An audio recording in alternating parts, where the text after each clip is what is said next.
Hello and welcome back to another episode of MLM Horror Stories. My name's Hannah and this is a series on my channel where people involved with multi-level marketing companies, either directly, indirectly, they've been in one themselves, they know somebody who has, they have some kind of firsthand or adjacent experience with these companies, they write in their stories to me, I pick out a few of the most shocking ones I can find and I read them for a video. Really anything goes. If you've got a crazy story and it involves a multi-level marketing company, that's fair game for these videos. This is episode 96 in the series, and when I started this a few years ago, I would not have ever imagined we'd get to 96 videos. And I say it all the time, but for every video I make with 4 or 5 stories, I get like 100 more. I've received quite literally thousands of MLM horror stories at this point. There are so many people out there who have horrible experiences with these companies. They've destroyed their lives in some way, and this is the platform to make those kinds of experiences known. Kind of as a cautionary tale, this is what can happen to you should you involve yourself in an MLM, so you might want to think twice. But the stories aren't always horrific or tragic, okay? A lot of them are silly, funny, lighthearted, like weird experiences that we can kind of laugh off. And even though I have thousands in my inbox, I can never ever have too many. So if you have your own MLM horror story you'd like to have considered for one of these videos, please check out the description box below for instructions on how to send that to me. I've got 4 great stories for you today that all had my jaw on the floor for different reasons. I cannot wait to share them with you, but before we do that, I'd love to give a moment for today's sponsor, Typology. Typology is a French-made skincare brand with a line of tinted skincare products that have almost completely replaced makeup for me. Their formulas are short, minimalist, vegan, and cruelty-free, and they aim to only keep the essential ingredients in their products. I don't even own foundation anymore because Typology's tinted serum feels so much better on my skin. This is what I've been using not only in my daily life, but also in every single video you've seen from me since July of last year. The tinted serum is formulated with vitamin C, squalane, and aloe vera, and you can apply it with your fingers just like you would any other skincare product to get the most beautiful blurred effect. It's skincare, not foundation, so it provides really light coverage meant to highlight your skin, not hide it. But if there are areas where you would like more coverage, for me it's my under eyes, then I'll use the tinted concealer with caffeine and niacinamide to reduce the appearance of dark circles and puffiness instantly, but also in the long term with the skincare benefits. And recently Typology has released their brand new tinted lip balm. I've been wearing the shade Rosewood Pink in most of my videos for the last few months, and I'm so excited to share this because it's the perfect solution for people like me who have number 1, really dry lips, number 2, who can't stand the feeling of lipstick and also can't find a flattering shade for the life of them, but number 3, who also still want lip color from time to time and you just haven't found that perfect fit yet. The Typology tinted lip balm comes in to save the day because it's got ceramides and hyaluronic acid, so it keeps your lips feeling really moisturized just like a lip balm would, but it's also got the most beautiful, subtle tint to it. It's available in 4 shades. They've got a clear one, a pink one, a rusty red color, and a purple, and I love that I don't feel overwhelmed with the shade options. I've tried the Rosewood Pink, which is like that rusty red color, and the powder pink, and they're both perfection. And what's also so cool is that these are refillable. So there's the component that looks just like a lipstick, but when you run out of this color or you want a different color that day, you just pop it out of the container and you put your new one in. I love that it's a bit more of a sustainable option for packaging too. You just have one of these components and then the refills. To fall in love with Typology as I have, you can head to the link in the description box below. And if you shop over $40 using that link in the next week, then you're gonna get a bottle of their shimmering dry oil for free, which I can tell you is absolutely stunning. I have this and I was shocked to see that they're giving this away for free in this promo. Okay, this is definitely one to snag. If you've been wanting to try Typology, now is the time.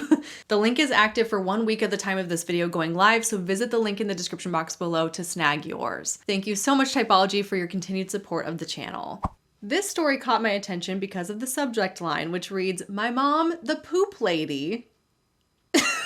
And my accidental MLM childhood. Okay, let's read what this is all about. The poop lady. Hi Hannah, I hope you're surviving motherhood. I have an 8 and 6-year-old and my youngest just turned 2. So let's say my house is now a 24/7 circus. Send help. So my story isn't exactly a horror story, but it is something. Buckle up, this one is a ride. I randomly stumbled upon your channel a few months ago. Not sure how or why, considering I never heard of an MLM before and had never watched scam or anti-MLM content. But there I was binge watching like my life life depended on it, and now I'm devastated that I'm all caught up and I actually have to wait for new videos. Rude. It is rude. It is rude. I'm sorry.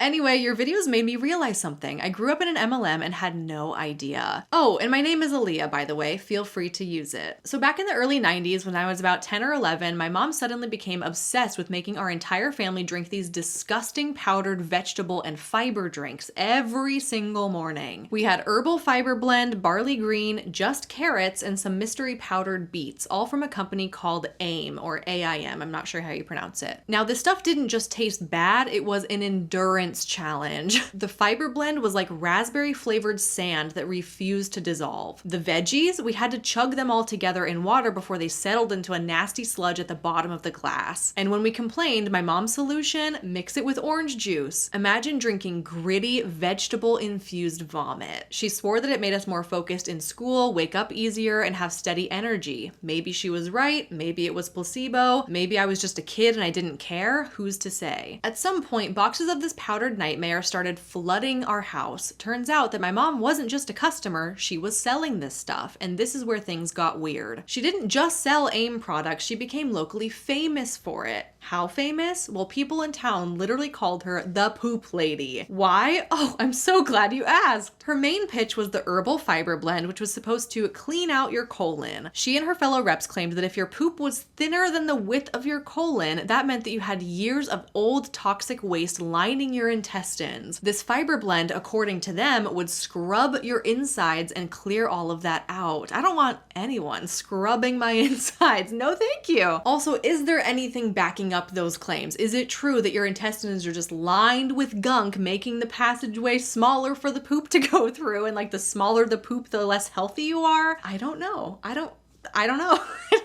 I kind of am scared to look it up, to be honest, so I'm just gonna say that I'm not sure. But my mom didn't just talk about this. Oh no, she collected proof. Yes, people sent her pictures of their poop. She carried them in her purse. She carried pictures of other people's shit in her purse. Oh my God. Okay, that's so gross. She would literally walk up to strangers in the grocery store and start conversations like, "Hi, how are your bowels?" Or, "Oh, I noticed some darkness around your nose. How often are you pooping?" Then she'd wrap these poor unsuspecting people into a full-on lecture about gut health, old waste buildup, and why they were basically dying from being full of shit. I cannot. Oh my gosh. Imagine, just imagine. I mean, you don't have to imagine. This was your reality, and for that, I am very sorry. And if talking about it wasn't enough, she would show them pictures. Poop pictures. She had a favorite one too. Some black... Oh my God. I just read ahead on this sentence. I cannot. She had a favorite one too. Some black, rubbery looking thing stretched out neatly on a paper towel. Apparently, this was decades of, quote, toxic sludge that someone's body had expelled thanks to AIM. It's too much. Oh no. Hannah, when I tell you I was mortified as a kid, I mean, I eventually got used to it, but still. And then she got her friends, aka her downline, to join in. So now there was a whole squad of middle-aged women ambushing strangers to talk about poop. God forbid they all went out together. Talk about secondhand embarrassment. My little brother and I just trailed behind them, playing our Game Boys, occasionally chuckling at their poop pitches. Despite the insanity, my mom and her downline actually did well. They had their own radio show where they talked about health benefits, poop, and how to get rich selling AIM products, also poop. They even hit the top ranks, which meant we got to go on several company-paid vacations every year. Hawaii, Bahamas, Miami, New Orleans. Not gonna lie, as a kid, I was thriving. I fully supported my mom's poop cult. Okay. I fully supported my mom's poop cult if it meant free vacations. Who thought in a million years that these words would be coming out of my mouth one day? But now, oof, knowing what I know about MLMs, yikes. Sorry to everyone at the bottom of the pyramid. I was out there living my best life on your dime. Now this next part is where things get sus. They weren't sus before. What are you talking about? We're not at the sus part yet. My mom's bestie, aka her downline, let's call her Anne because that's her name. Because that's her name, was always boasting about how rich she was. Big house, luxury cars, expensive clothes, endless vacations. She was living the dream. Except she wasn't. I first got suspicious when my mom took us to Anne's house. I was expecting a mansion, but what I saw was a rundown fixer-upper disaster. Still a big house, but it looked like it had been abandoned for decades. Then I saw her using food stamps at the grocery store. Nothing wrong with that, of course, but why was somebody so rich relying on government assistance? Then things got even weirder. Anne always bragged about taking her kids on luxurious trips, but her daughter was in my class and she never missed school. One day, Anne went on the radio talking about her recent 2-week trip to Hawaii with her kids. Ma'am, your daughter was literally playing double dutch with me at recess last week. But the final straw was Anne's fake mansion. One day we dropped her off at what she claimed was her dream house. It was gorgeous, huge, but something felt off. A few days later, my brother and I decided to bike over and invite her daughter to play. We knock on the door and an elderly Asian couple answers. Can Michelle come outside? And the old man said, who? Michelle, Anne's daughter. No one by that name lives here, sweetheart. We were so confused. As we biked away, who do we see getting dropped off down the street? Anne. I confronted her and she flipped out, yelling at us for following her and warned us to stay away. That's when I saw her walk 6 houses down, get into some old car, not the Mercedes or the Hummer that she always bragged about, and it finally clicked. Anne was faking her entire lifestyle. Eventually, my mom stopped selling AIM, the vacations ended, and life went back to normal. To this day, my dad still buys those powders. Do they work? No idea, but at least now he just orders them from a website instead of a poop dealer. I recently told my mom about my epiphany that she was in a pyramid scheme. She just laughed and said, yeah, I remember those days. Oh my god. Anyway, I love your channel. Here's my cell if you have any follow-up questions. Thanks for reading my poop saga. Best, Aaliyah. Oh, Aaliyah, what a great story. Dare I say one of the most entertaining ones that I've read on my channel. This is hard to beat. I love your writing style. This was super, super entertaining to read. And I like that it kind of makes light of or pokes fun at an otherwise like kind of awful situation, really, that your mom is carrying around pictures of other people's poop and like repeatedly humiliating you in public when she goes up to show them to people to pitch her products. Like, that's not fun. But I'm really glad that now in adulthood, you're able to look back on it with that kind of like comedic lens. It's a really good story, but I'm sorry you had to live it in real time. And the best part of it all is that she's out of the company to this day. So it really is just like a thing of the past. And we love to see that so much. Thank you for this very entertaining story.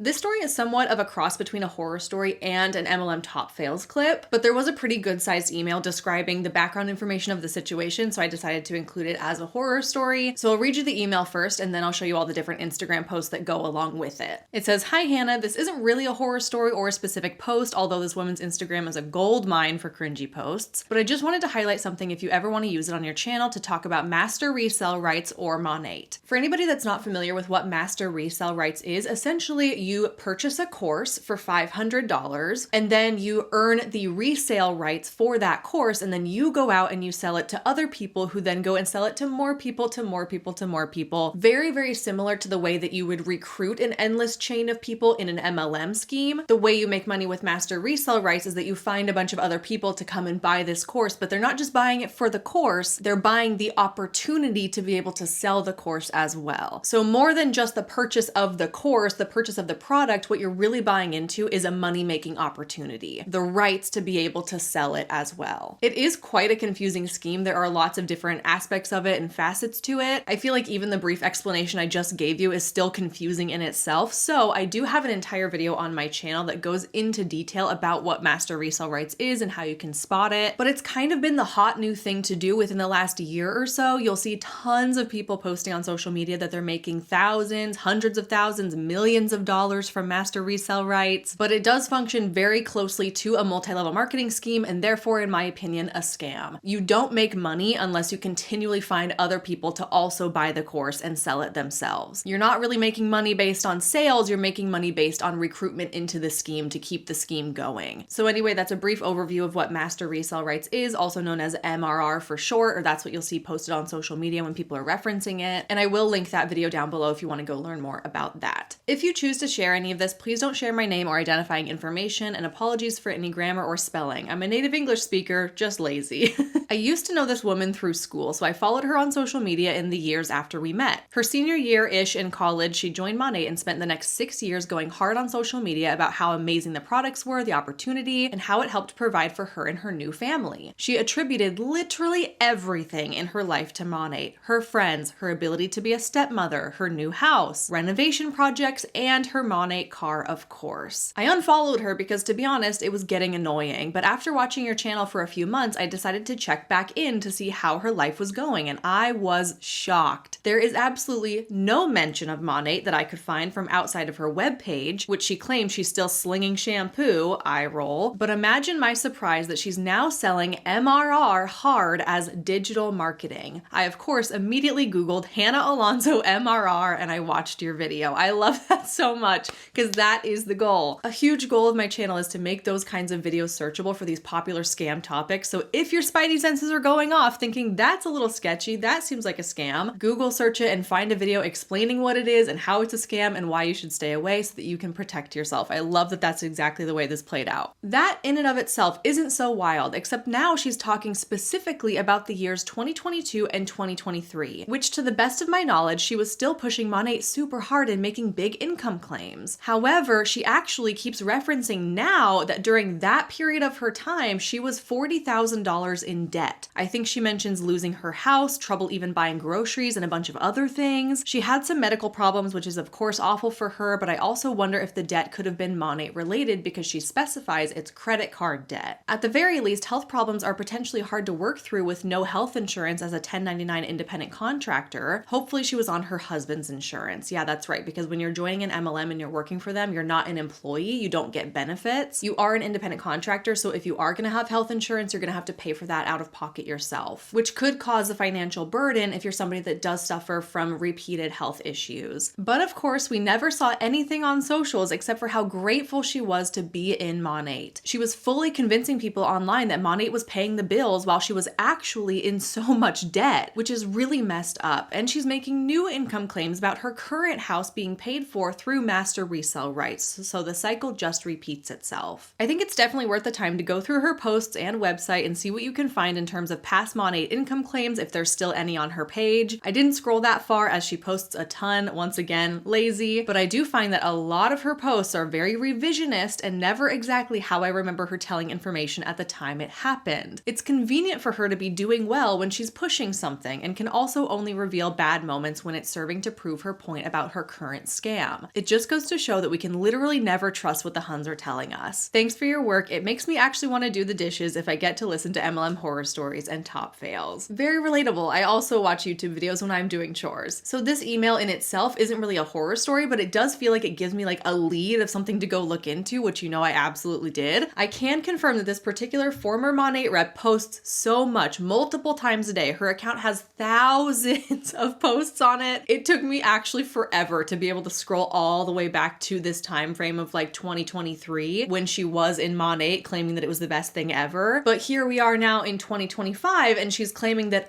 back in 2023, I was really struggling. I was in so much credit card debt. We couldn't pay the bills or whatever it was that she was saying. But now she's saying it in the context of back then I was struggling and now master resale rights has become my solution. Where at the time in 2023, hold on, Monat was the best thing ever and you were living the life of your dreams. And all of your financial success can be attributed to Monat. So there are clearly conflicting perceptions of reality of what was going on in 2023. So I went back to find out for myself. Here's a post I found that said, September 20th of 2023, I overdrafted my account by too much by making my car payment. Things were just getting too tight financially. And her caption on this post said, last August and September, I was feeling bored and stuck in the paycheck to paycheck cycle. I reached a point of desperation for more money on September 20th. It was kind of my final straw. My car payment had overdrafted my account and it scared me. The economic pressures were closing in. I felt it every day and it was stressing me out. Taking a leap of faith, I decided to invest in one of those courses I kept hearing about, and let me tell you, it has been a game changer. And the rest of her caption goes on to talk about how great master resale rights has been for her and how it kind of solved this financial struggle that she was feeling in September of 2023. Here's a similar post. The caption of this one says, October 2nd, 2nd of 2023. I finally just said F it and I bought a course on a payment plan. It left me with $17 in my bank account. Money was not going well for us, so the appeal of being able to bring in an income from this spoke to my soul. Again, saying that in the time frame of fall 2023, things were really tight financially. She almost didn't even have enough money to buy this $500 course to then be able to join this scheme and sell the resale rights to other people. October of 2023, you were deep in Monat, but you're saying here that you had $517 in your bank account at the time. Here's another post that says, I ended 2023 with the highest amount of financial stress I've ever experienced and over $40,000 in credit card debt. Is the credit card debt from those medical expenses because you have this health condition and potentially no health insurance? Or is it because you're putting a lot of your Monat expenses on a credit card and it's racked up that way? We have no idea. It's all speculation. But point being, the end of 2023 was really financially straining. That is the narrative that she wants you to believe today. This is what all of her posts are about. This was posted 2 days ago. She wants you to believe that the end of 2023, those final months of the year, were horrible for her financially. And not only that, but more importantly, that master resale rights was the solution to that financial strain. Okay, well, if the end of 2023 was so horrible, let's go fact check that. Okay, let's scroll back on your account and see what kinds of things you were posting in September of 2023. Here's something from September 15th of 2023, and she's talking about how she just hit Monat's 100K club. She's posting a screenshot of the announcement where it says, welcome to the all-new club for market partners who have reached the impressive milestone of cumulative lifetime earnings of $100,000 to $999,999. The video she posted said, before I knew it, she reached this milestone. Her caption says, start the business, take the risk, try something new, do what you want. Hashtag Monat 100K club. This is a milestone in the company. This is something that is celebrated. And it means that you've earned $100,000 in commission from Monat over the lifetime of you being in that company. And of course it's flaunted as this big thing, right? The 100K club, the $1 million club, the $5 million club. These are huge milestones that are really sought after and celebrated. You get recognized for these things at the annual conventions. You get to walk across the stage. People praise you. They look up to you. And her purpose in posting this kind of thing is to flaunt to the public, look, I'm successful. I'm making money. I've made $100,000 in this business opportunity. Here's another post she made about being in the 100K club, also in September of 2023. And it said, yesterday was one of the most deeply touching moments of my life. I can honestly say top 10 best days of my life. Those of us who have made or surpassed $100,000 in earnings in our business were recognized as part of the new 100K club. It made me realize all over again how absolutely life-changing this extra money was and what this side gig does for all of us. I mean, $200 a month makes a difference, but imagine what $100,000 could do for your family. It reignited my belief that for so many of you out there, this could be the solution to so many things for you and your families. It has for mine, and trust me when I say, when I reluctantly joined, I never ever thought that this moment would exist. But now, see you at the $500,000 club next. Look at how much money is possible to make in Monat. I did it. You can do it too. I never thought I'd get there, but here I am living the life of my dreams. This is the kind of messaging that she's sending to her followers in 2023. This one was pretty insane to me. She posted this. It says, the perks of partnering with me in the beauty industry. You'll be trained and coached in sales, social media, business strategy, marketing, time management, product knowledge, and other business skill sets. And you will receive one-on-one coaching from a top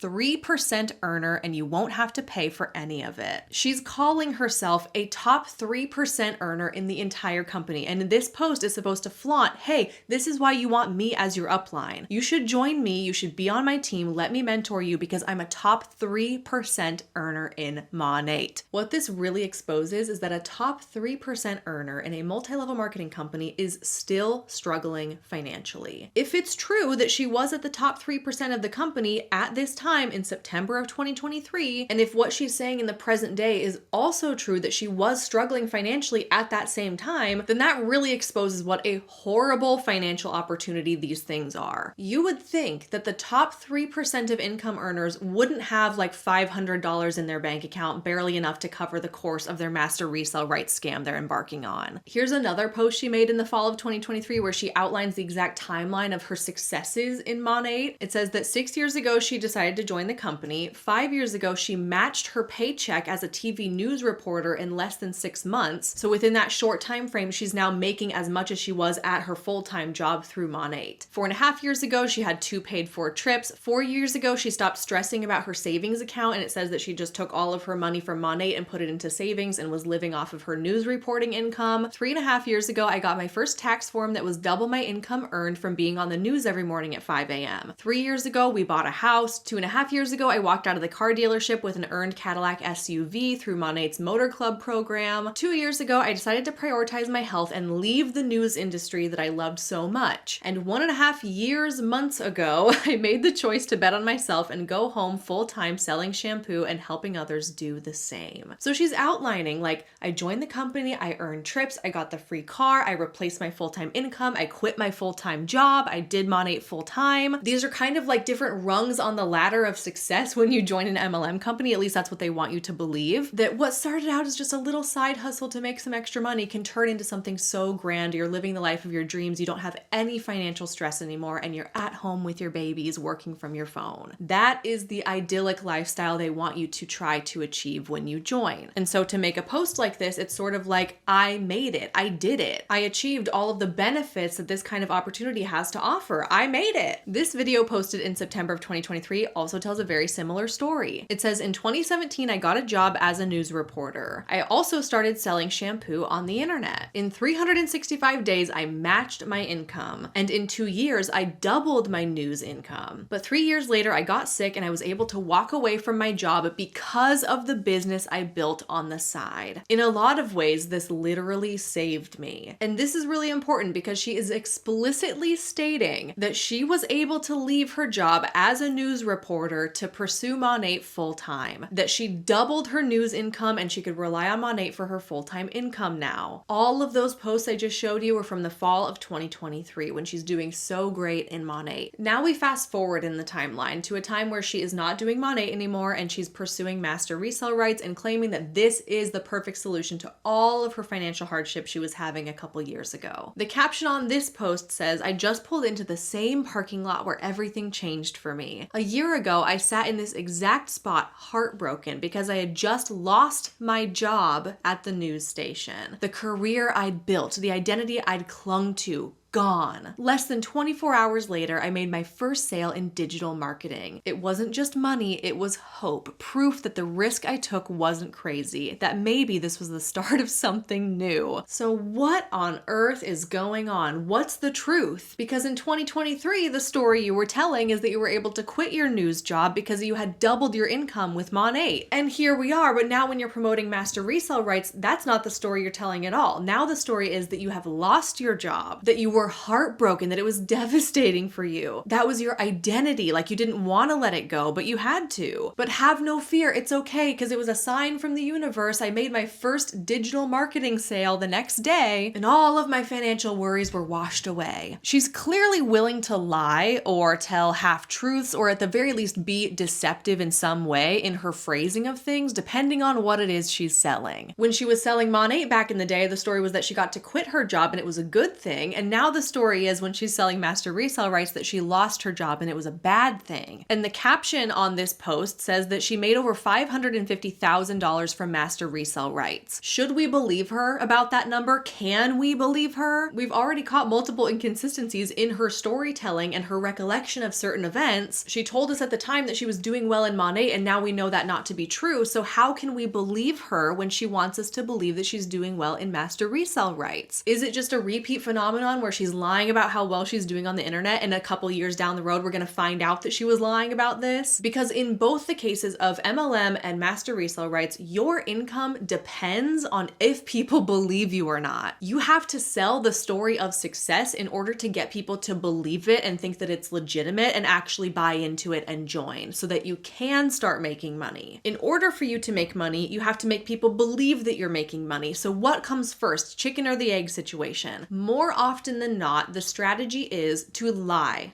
on social media, fake a lifestyle, lie about your income numbers, make your life seem impressive enough that it catches people's attention so that they actually buy into whatever you're selling so that you can start generating an income. A lot of times these people don't actually have the success they're portraying, but they need you to believe that they do so that one day they can have the life of success that they're portraying. And it always gives me the ick because truly wealthy people do not have to prove constantly that they're wealthy. You don't have to come on your Instagram 3 times a day and make videos about how wealthy you are. You only post about how much money you're making if you have a financial interest in people believing how much money you're making. Because ultimately what you're selling is a dream, and you have to get people to buy into the dream. And truly, I could have spent the entire day combing through this girl's Instagram account because the contradictions are out of control. She cannot be truthful to save her life. It's insane. And while this isn't like a traditional first-hand account of a horror story, something terrible that happened to you personally that you wanted to write in about, maybe this would have been better and more appropriate in a top fails video. I don't know. Because it definitely is like a major top fail. Like, we caught you, girl. We caught you lying about how well you were doing in Monat and admitting now in the present day you were $40,000 in credit card debt at the time. Yikes, huge fail. But it's also a horror story in the sense that it's kind of like a precautionary tale of what might happen to you if you get involved in these schemes. You'll be driven to lie. You'll be driven to live this double life where on the internet you're portraying that everything is amazing and fantastic and you're living life of your dreams, where behind the scenes you're in debt, you're struggling, you're stressed out, you don't know where your next paycheck's gonna come from, you're scrambling to find a different income stream, and then you land on a different scam. And this is a tangent, it just popped into my mind. I keep calling master resale rights a scam because it is. But I bet if you ask people like her who are in it, who have claimed to make hundreds of thousands of dollars, if it's a scam, they're gonna say, absolutely not. I made so much money. How can it be a scam? It works. I'm living proof of that. And this is a reminder, both in the case of master resale rights and with MLMs, yes, some people do make money. That doesn't mean that it's not a scam. It just means the scam is working. It's working in the way that a few people towards the top make all the money while everybody else suffers. So just because you do see people out there who are claiming or proving or showing bank statements of making all this money from master resale rights or whatever, it doesn't mean that it's not a scam. It doesn't mean that it's something safe and legitimate to invest in. It just means that the scam is working for them and it's not likely going to work in the same way for you. In order for them to win, somebody else has to lose. Multiple people have to lose. Most people have to lose. But as proven by this example, even if they are losing, we can't trust them to be honest and truthful about it in the public-facing image. Even if they're portraying online like they're one of the few that's seeing success, we now know this is evidence that that's not always true. So thank you for sending in this email. I really had a lot of fun digging into her account and going to kind of uncover all the inconsistencies and the lies. I hope it was all right to include this in a horror stories video. Maybe it would have fit better in a top fails, but the email hit my inbox at the exact same time I was selecting horror stories for this video, so I just slipped it right in here. Thank you so much for calling my attention to this. I love being able to have this example to reference back to about how people will lie through their teeth when it financially benefits them. This next story says, "Hi Hannah, I love your videos and have practically created a Pavlovian response connecting the lovely calm sound of your voice reading horror stories with falling asleep. Please do not use my name as this could potentially cause some anger with our alma mater." Okay, I'm intrigued. It's 2 a.m. as I write this. I was falling asleep listening to your MLM Horror Stories number 62 video when I was jolted awake by an all too familiar phrase, the Foster School of Business at the University of Washington. I graduated from Foster in 2023, go dogs, and you speaking about Foster in an MLM context unearthed an MLM horror story in me that I didn't even know was there. In your video, you made some excellent points about how the Foster School of Business should better prepare students for understanding how to find ethical and fulfilling jobs. You also discussed how useful it would be for students to be taught about what poor opportunities MLM companies actually provide their reps. Unfortunately, I can report that in my experience, the opposite was true. Well, that is certainly disheartening. Okay, let's read. In my time at Foster, I don't recall ever formally being taught about the MLM business structure or its many problematic features. What I do recall is Mary Kay being used as the example of how to effectively create a strong company culture that engages employees. Great, so not only is the UW Foster School of Business not denouncing MLMs, they are promoting MLMs. I really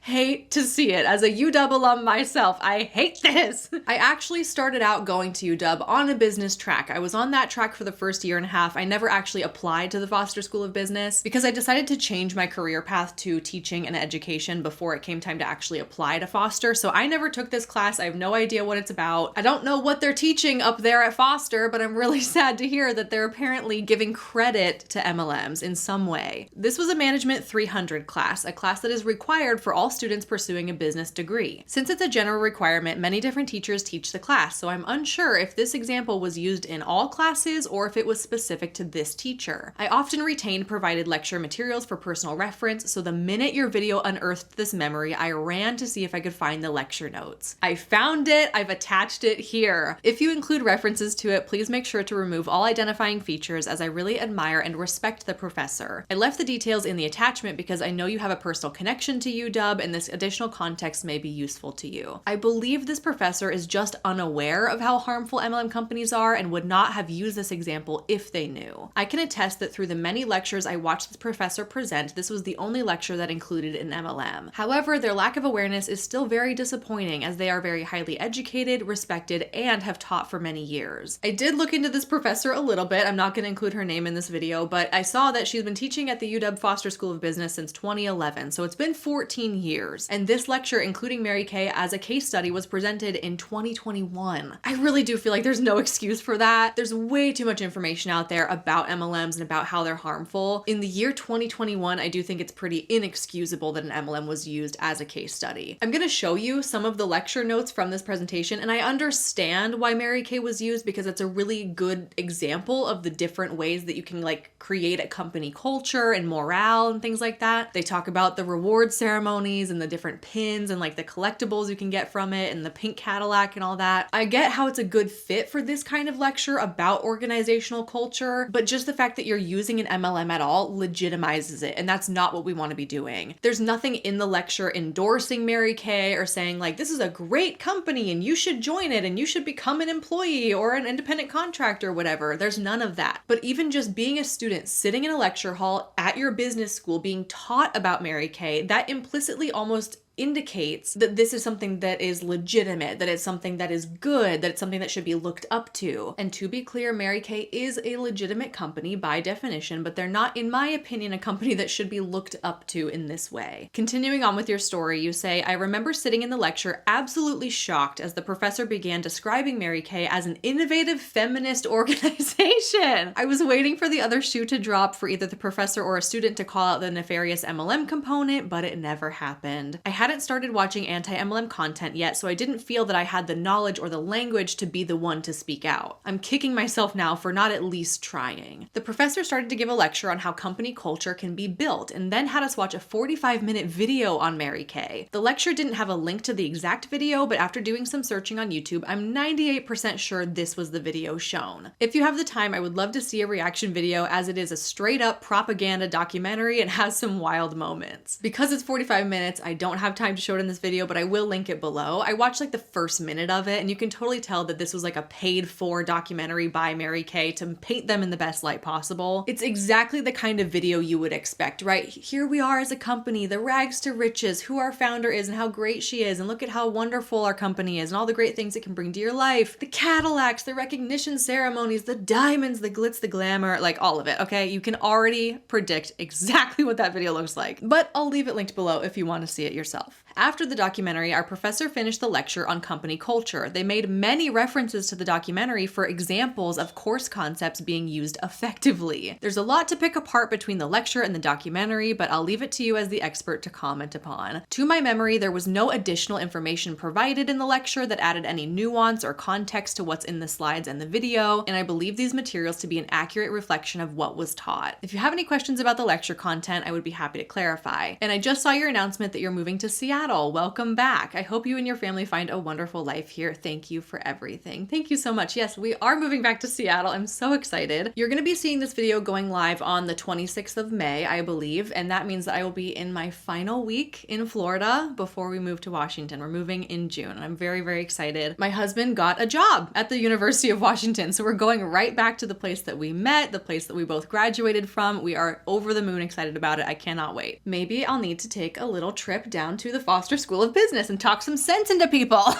We'll see if I can make any progress there. Okay, so what I did, this is a very long lecture. I'm sure you can imagine what a lecture would look like for a business school presentation. I only took 6 slides out of it so you can see just a sample of what was shown. Here's the intro slide showing that this is the Foster School of Business at the University of Washington for Management 300. This lecture was given on December 7th of 2021, and it's all about organizational culture. How do you create the culture of a company? And this slide says diagnosing culture, Mary Kay Cosmetics. So this is the case study of what we're talking about in class today as the perfect example. It says, I want to use the Mary Kay video to help you understand culture in a real world setting. Mary Kay is a cosmetic sales company which was founded in 1963 by Mary Kay Ash. Direct sales is its marketing strategy. And I do think that calling it direct sales or direct selling is a bit of a misleading title because that's not fully what MLMs are. Direct sales in itself is one thing, but then when you add on the recruitment component to recruit more sellers and more sellers and more, then it becomes multi-level marketing. So yes, multi-level marketing has a direct sales component, but calling it direct sales isn't giving the full picture of what this actually is. I think this is a bit misleading. I think she should have identified that this is a multi-level marketing company. And it's asking you to think about the following things when watching this 45-minute video. What are some of the artifacts, values, and assumptions inherent in Mary Kay's organizational culture? And what are the strategies that Mary Kay uses to manage the organizational culture? So then they take a break to watch the 45-minute video, and when they come back, she kind of outlines it in the slides what she wants you to take away. This slide is called the layers of organizational structure at Mary Kay. So you have the artifacts, the values, and the assumptions. The artifacts that represent the culture of the company are things like the pins that they wear on their jackets that they earn for certain achievements, the songs they sing for morale, the pink Cadillacs they can earn, the coronations or the recognition ceremonies. The values of the company are God first, family second, and job third. The road to heaven is paved with cosmetic sales?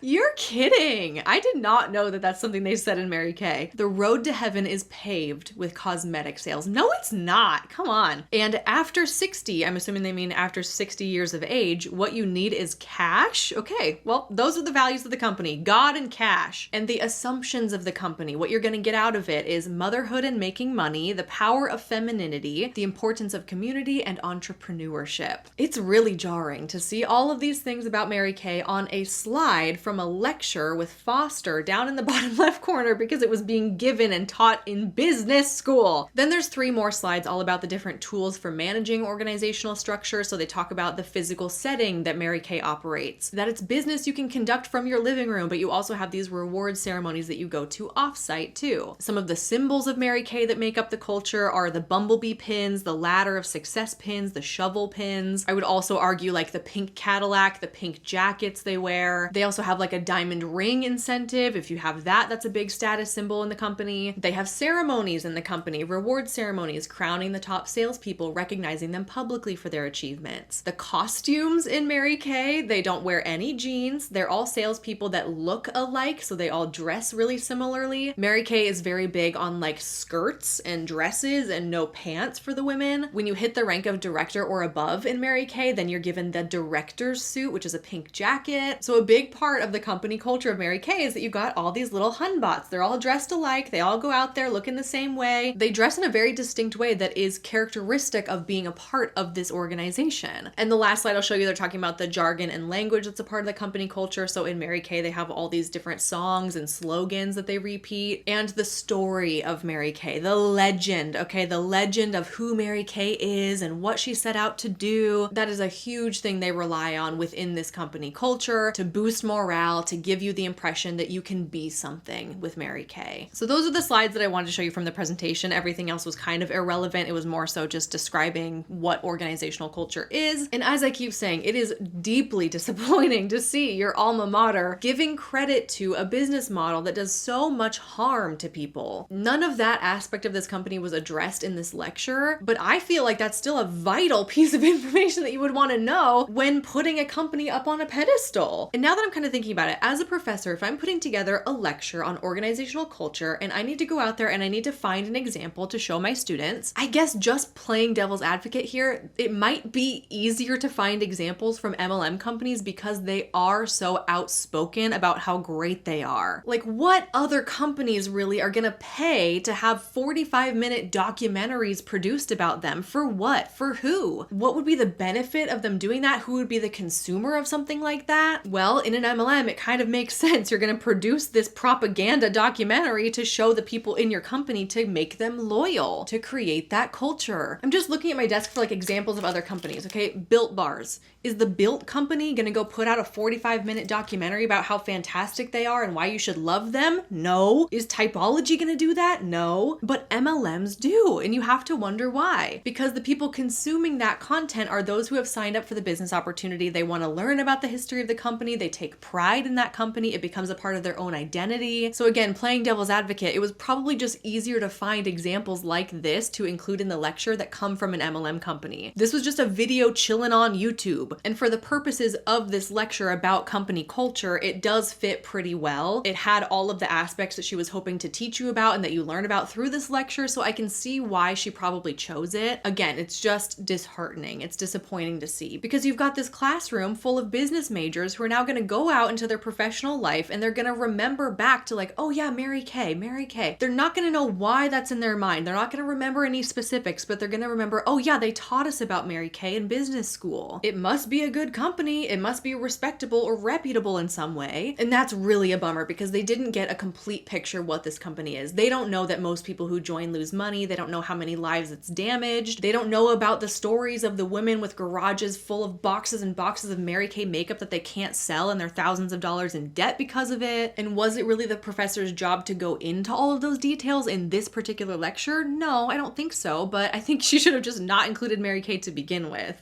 Anyway, that really sucks. That ruined my day. Thanks for sharing. It just bums me out because I have a lot of school pride, okay? I love the University of Washington. I loved my time there. I was on the dance team, like school spirit, really big. My husband was the mascot. Shh. We're a big Husky family over here, okay? And so to see something like this, it's just a knife through the heart. I wonder, do you think, what if I like cold pitched myself? Do you think I could email them? Do you think they'd let me have like a presentation on campus or something about MLMs? I know that I'm just a girl on the internet and I don't have any like professional background in this or anything, but I'm passionate about it and I like talking about it and I've been educating on the internet, so I don't know. Maybe we could see if I could weasel my way into the Foster School of Business somehow and set the record straight. You really got my wheels turning over here. I'm gonna think about this some more. And as sad as this kind of email makes me to hear that this was going on at Foster, I'm glad that you brought my attention to it. And thank you so much for providing the actual slides too. Incredibly helpful. Thank you for writing in your story. This story says, "Hi Hannah, first off, I just want to say that your YouTube channel is beyond inspiring. I absolutely love your anti-MLM content and your de-influencing videos. Honestly, I want to be like you when I grow up." Thank you. That's really, really sweet. It blows my mind how much chaos is happening online. Overconsumption, scamming, flat out lying, and no one seems to be saying anything. Lives are being damaged, families are being divided, and people are being emotionally manipulated in the name of empowerment. So when I found your content, it felt like a breath of fresh air. Finally, an educated, well-spoken woman standing up to the insanity. You made me feel seen. Well, that's really, really nice of you to say. I appreciate that. And I do feel like there are more of us out there that are feeling fed up than is probably represented, but you can see the proof in the comments of these kinds of videos. Like, people are done. We're done being manipulated. We're tired of being scammed. We're tired of having things shoved down our throats on social media for other people's benefit. It's just really, really frustrating. And so I'm happy that these videos can serve as like a small corner of the internet where we can all come together and commiserate together. I fell victim to two MLMs, Herbalife and Monat, but the reason I joined had nothing to do with the products and everything to do with just trying to keep the peace in a family that I thought I was joining for life. When I started dating my husband, I met his brother Mike and Mike's girlfriend Lola. At first, they seemed like your typical young couple. I was polite, respectful, and answered their questions about my life. I mentioned that I had just graduated with a double major in MIS and finance, and I worked full-time in IT audit. And I chose not to go into Big Four accounting because I wanted balance, a relationship, and maybe even a family someday. That one dinner changed everything. Mike seemed shocked by my education and career. Lola, on the other hand, didn't say much, but her silence was loud. Later, I found out that she had dropped out of community college and worked minimum wage. After that dinner, I noticed an immediate shift in their behavior. She started trying to prove herself, to one-up, to compete, and constantly redirect the narrative. A few weeks later, she started pitching me Herbalife. Her tone shifted. It wasn't just about getting healthy anymore. It was about owning a business, being a boss, and being better than people who waste their life working a 9-to-5. I knew that it was an MLM. I joined anyway. Not because I believed in it, but because I wanted to be kind. I thought, this woman is gonna be my sister-in-law. I'll support her. Over the next year, I invested emotionally and physically into that friendship. I helped them move across cities 3 times. I stayed up late helping her plan life events. I attended her baby shower, gender reveal, and the birth of her first baby. I gave them financial advice when asked. I invited them into my life fully, and I showed up over and over again. And then I got pregnant. That's when things changed. Lola and Mike suddenly announced they were moving 3 hours away. She quit her job citing her success with Herbalife, but in truth, her mother had sold her house and gifted them a large sum, allowing them to live on one income in a much more affordable city. And because she and Mike were not married, she qualified as a single mom and she got government assistance. Still, I said nothing. Then the pandemic hit. That's when Lola joined Monat and everything escalated. She started using fear and trauma to sell. She posted nonstop about how Monat allowed her to be a good mom who stayed home with her kids, unlike corporate moms who, quote, pay strangers to raise their children. She posted about corporations laying people off, mocking the very idea of job security, and implying that anyone with a 9-to-5 was a fool, and it didn't stop there. At the height of the George Floyd protests, she shared articles about police being furloughed with captions like, "This is why I don't trust corporations. Start your own business or get left behind." My husband is a police officer. We were full of emotions, terrified, and full of grief over the murder of George Floyd in such a terrible manner. I was terrified for my husband's safety, for our child, for the weight of everything happening in the country, and she used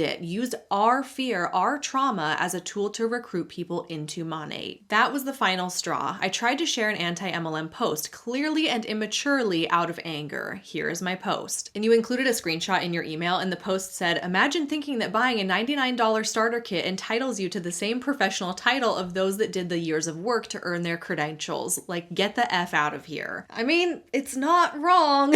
With Monat specifically, the titles of their different ranks are so misleading. They're things like managing market partner, market mentor, executive director, senior executive director. Like, these are titles that you would not typically associate with a sales position. These sound like much more official corporate terms that you would have to achieve based on some level of education or experience, expertise, climbing the ladder, earning them in some way. But instead, you can just pay $99 for a starter kit to an MLM and call yourself an executive director of something. She went nuclear. She started a subtle smear campaign on social media. She referred to a, quote, certain college-educated idiot who didn't realize her degree was worthless because she had to pay off student loans. For the record, I don't have any. And she posted this on my birthday. Then came the body shaming. I live with a painful and disfiguring medical condition that I've never discussed publicly. Somehow she found a way to humiliate me online, hinting at it, mocking it, and targeting it so cruelly that I cried for days. She posted things like, quote, some moms think they're hot stuff with a job and a baby, but they're just sad and insecure. Her caption stopped saying bad moms and started saying a bad mom. Her words weren't general anymore, they were clearly about me. She even mocked our wedding. We eloped in Europe, something I was so proud of, and she posted about a mysterious bride who probably got married far away because she had no real friends or family. I finally blocked her, and because of that, she and Mike now refuse to attend family gatherings if my husband and I are present. My mother-in-law is heartbroken. She misses her grandkids, her sons together under one roof, and the peace our family once had. All of this started with an MLM mindset, the superiority complex, the false sense of entrepreneurship, the weaponization of social media. It all snowballed into something toxic and deeply personal, and no one talks about how often this happens in Spanish-speaking communities. So here I am pouring this all out to you because I see a desperate need for anti-MLM voices in the Spanish community. I live in South Florida where so many immigrants are promised dreams in the form of products and false business opportunities, and I don't see anyone in this space advocating for them, educating them, or warning them. I don't have a big social media following, I've always been camera shy, but I do have the voice, the story, and the drive. Do you think there's space for someone like me in this community? Maybe I can be a kind of anti-MLM translator, someone who brings your message and others like yours to an audience that really needs it. I would love any guidance you're willing to give. Even just a few words of encouragement would mean the world. Thank you for being such a powerful example of integrity, intelligence, and courage. You've helped me more than you know. Do I think there's space for somebody in this anti-MLM movement to make content in Spanish for Spanish-speaking communities? 1,000%, like more than you could possibly know. We are desperate for somebody to do that. It is a massive disadvantage for me that I only speak one language. I wish that I spoke Spanish because the Spanish-speaking community needs this information just as much, if not more, than English-speaking communities. At this point, I don't know of a single creator on the YouTube platform that makes anti-MLM content only in Spanish. There is an Instagram creator under the username MLM Exit who has a website that's in Spanish about anti-MLM resources. I'll definitely link that below if you want to check that out. about, but yeah, on YouTube, like spoken long form commentary content, it doesn't exist in Spanish. To my knowledge, I should say. I'm totally willing to like update the description box below if there are some that I'm not aware of, and I can link those channels below. But Spanish speaking communities are at higher risk for falling for MLMs because they don't have access to the tools, education, awareness in their own native language that they would need to make an informed decision. If you speak English and you're thinking about joining an MLM, you just go to Google, type in the name of that company, and there's like a dozen videos that pop up from different English speaking creators presenting that information to you in your native language in a way that's easy to understand. And now you are equipped with the tools and the knowledge and power to make an informed decision for yourself. If you only speak Spanish, you don't have that resource, and that puts you at a massive disadvantage. And companies with bigger Hispanic populations like Herbalife, like Monat, they take advantage of that lack of information. It makes you more vulnerable, and they go after you because of that. I truly believe there is room for everybody in a movement like anti-MLM. The more voices, the better, especially if you're bringing something new to it, like presenting the information in a new language. I think that could be exceptionally helpful. So if it's something you're feeling up to, it's a big task, it's a big undertaking. You're definitely taking a risk by putting yourself out there on the internet, right? But if it's something that you have that internal drive and passion for, the world needs to hear your voice, especially if it's in Spanish. We need you, we need you, we need you.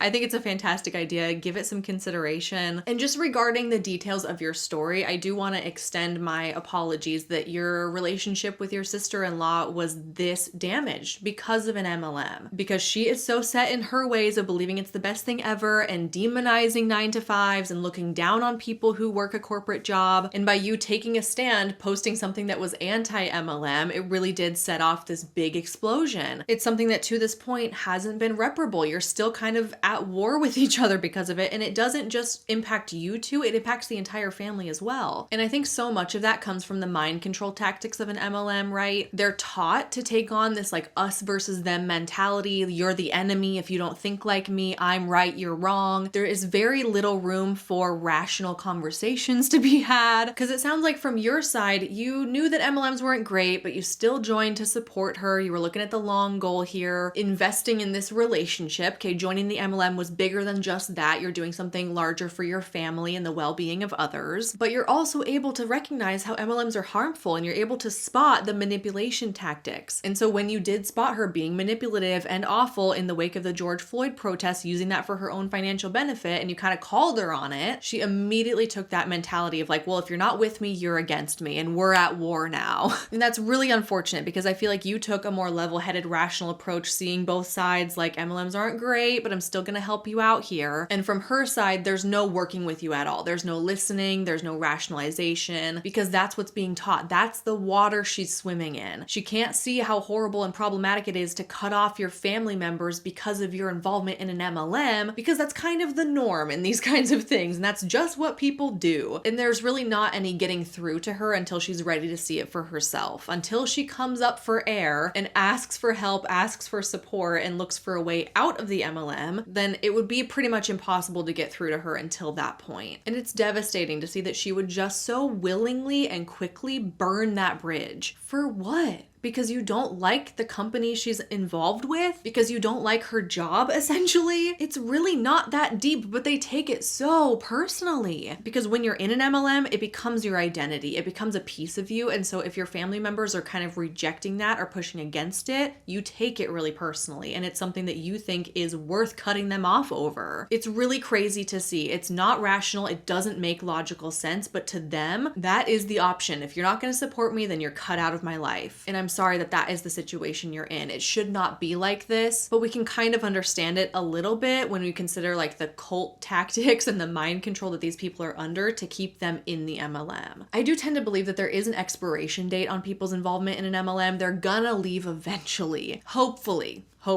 There's going to come a time where they start to see it for what it is, they wake up, they get out, and they're gonna need people to turn to when that happens. And so my hope for everybody with stories like this is that they can just kind of be there. be there when and if that time does come for that person. They're gonna need your support. They're gonna need that olive branch extended if that's something you feel you have the capacity to give, right? Sometimes they burn the bridge so bad that it can't be repaired, and that's valid. But in a perfect world, they get out of the MLM, you're there to catch them when they fall, and you're able to kind of move forward as if that didn't happen, okay? That was a weird time in our life. Remember when you were in an MLM and you cut me off and you were awful to me because of it? Yeah, that sucked. I'm glad I've got you back now. That's the fairy tale ending I hope for people. Whether or not that's realistic for you is another story, but my hope for you and your family is that the dynamic is not always like this, that it can get better in some capacity going forward. And if you ever decide to take the leap and make anti-MLM content on YouTube, shoot me an email. I'll be sure to update the description box of this video, linking your channel below, and we can all go and support you. And with that, my friends, it's all the stories I have for today's MLM horror stories video. I really enjoyed this one. I laughed really hard at some points and was also flabbergasted at other points, and so that's always great. That's exactly what these videos are for, are just to kind of gawk at the insane things that will happen in these companies. So again, if you have your own MLM horror story that you think is on par with these, could even top these, go ahead and send it my way. I would love to read it. You can check out the description box below for details on how to do that. Thank you so much for watching. I really appreciate you, and I'll see you in my next one real soon.